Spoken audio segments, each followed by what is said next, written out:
Iya, assalamualaikum warahmatullahi wabarakatuh, sahabat kuliner semuanya. Saat ini kita lagi berada di Ulekaring, salah satu wilayah di kota Banda Aceh. Ini suasananya baru saja selesai pelaksanaan salat asar. Terlihat suasana di sekitar Masjid Baitul Salihin Ulekaring. Ini masyarakat atau para pedagang sedang menggelar dagangan untuk berbuka puasa pada hari ini.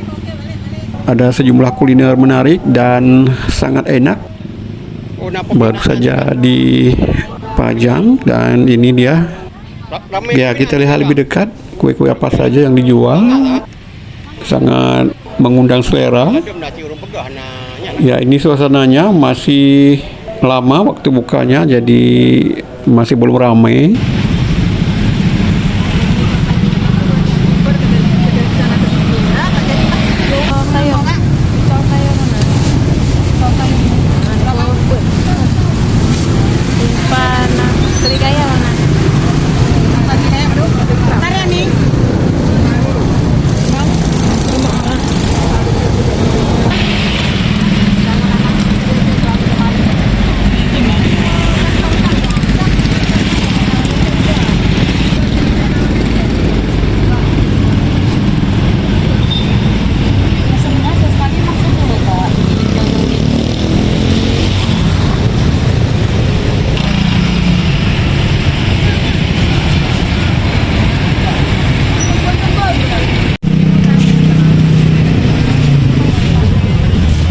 Oke, demikian informasi singkat dari Ulekaring, Kota Banda Aceh. Semoga video singkat ini bermanfaat untuk Anda. Assalamualaikum warahmatullahi wabarakatuh.